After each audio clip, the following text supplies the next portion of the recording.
Olá pessoal, tudo bem com vocês? No vídeo de hoje eu gostaria de estar tratando com vocês sobre o período pré-socrático, a filosofia pré-socrática. É sabido que a filosofia ela foi ou pode ser classificada como sendo dividida em três principais períodos. Filosofia pré-socrática, filosofia socrática e filosofia pós-socrática. Pré, antes a Sócrates, filosofia socrática em Sócrates e filosofia pós-socrática. Portanto, eu gostaria de me ater especificamente a esse período da filosofia pré-socrática.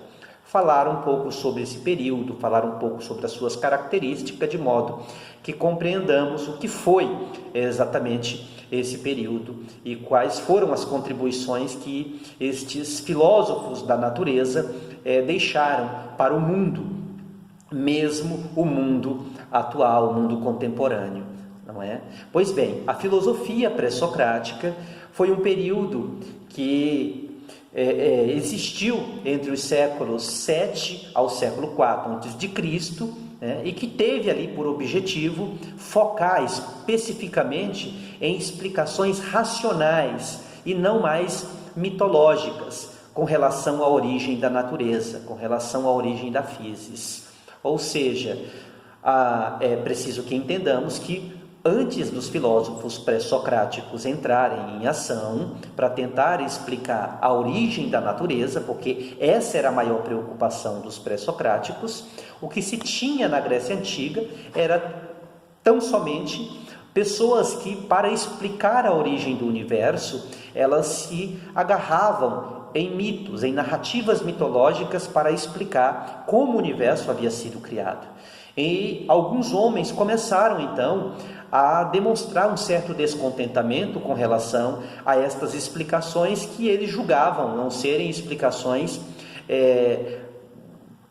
bem fundamentadas, explicações convincentes. E por esta razão eles começam então a recorrerem à razão e não mais a crenças, e não mais a achismos ou inferências. Eles começam então a estabelecer uma investigação filosófica como forma de tentar entender a maneira como o universo fora criado. E aí nós temos o primeiro filósofo da natureza, porque era assim que os filósofos, ou é assim que nós denominamos os filósofos pré-socráticos, filósofos da natureza.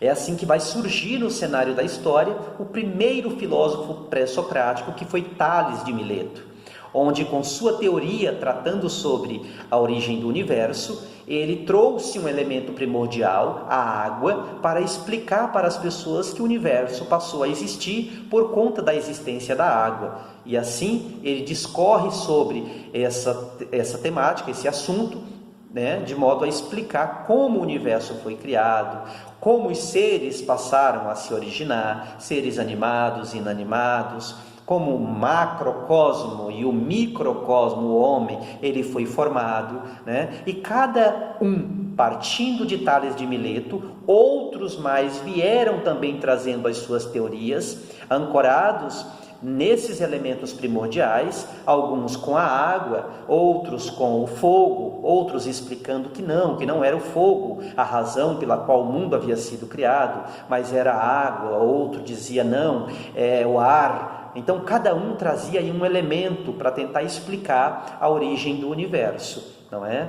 E assim, primeiramente, se estabelece esse processo cosmológico, ou seja, o estudo da natureza, o estudo da criação do universo, do cosmos, como esse mundo palpável ele foi criado.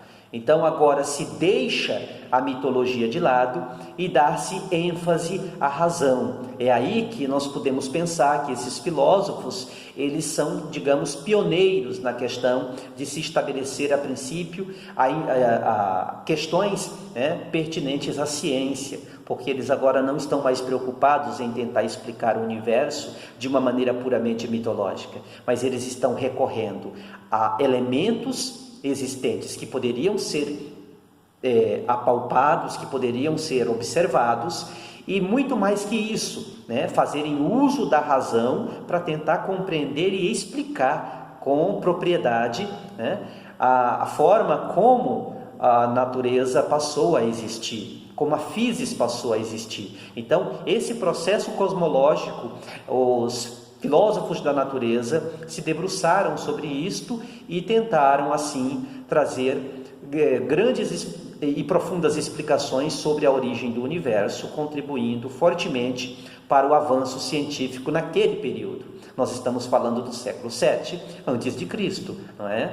Então, a ciência começa a surgir, eu diria, de uma maneira muito evidente naquele período, a partir da predisposição destes homens em tentar explicar a origem do universo, fazendo uso desses elementos. A partir então da cosmologia, eles vão utilizar a physis, vão utilizar os elementos palpáveis para explicar, né, como essa natureza passou a existir, e também utilizarem os elementos primordiais, né, a qual eles chamavam de arqué, a água, fogo, o ar, o apeiron, enfim, todos esses elementos que eles denominavam de arqué, eram utilizados para que eles pudessem assim tentar explicar a origem da natureza, a origem da physis, a origem do universo. Depois você vai ver então, nesse mesmo período, uma transição acontecendo entre mitologia e razão, né? A mitologia saindo um pouco, deixando um pouco o campo, né, da investigação, de uma investigação, eu diria, superficial, para dar vez à razão, né? Então, chega-se então a transição acontecendo aí, de modo que as explicações mitológicas para explicações racionais, essas explicações mitológicas, elas já não são mais convincentes, né? E sim as explicações que passavam a acontecer a partir do campo da razão, e a partir da observação chegavam a respostas mais palpáveis, respostas mais convincentes, respostas mais, eu diria que mais reais, embora, né, esse processo tenha transcorrido de uma forma contínua, porque outros filósofos pré-socráticos também passaram a surgir, e cada um à sua maneira, fazendo uso da arqué, de um elemento primordial para tentar explicar de forma teórica e racional a existência do universo, a existência da física, a existência da natureza. Portanto, desde Tales de Mileto até Pitágoras de Samos, todos eles se preocuparão em explicar a origem da natureza de uma forma racional e não mais mitológica, como acontecia antes do século VII, na Grécia Antiga. Então, em resumo, o período pré-socrático é este período que vai ficar marcado como o período em que os homens irão se preocupar em trabalhar a razão para se trazer explicações mais satisfatórias, e não mais se agarrarem a mitos, a narrativas mitológicas para explicar algo que do ponto de vista científico parece ser um tanto quanto complicado. E graças a estes homens é que hoje nós temos aí um avanço científico fora do comum, né? Hoje, se nós podemos dizer que vivemos diante de uma explosão científica, tecnológica, enfim, estes homens precisaram dar o pontapé inicial. Se hoje nós vivemos dentro de um mundo pós-moderno, diante de uma explosão, né, de modismos e de modernidades e de tantas outras coisas,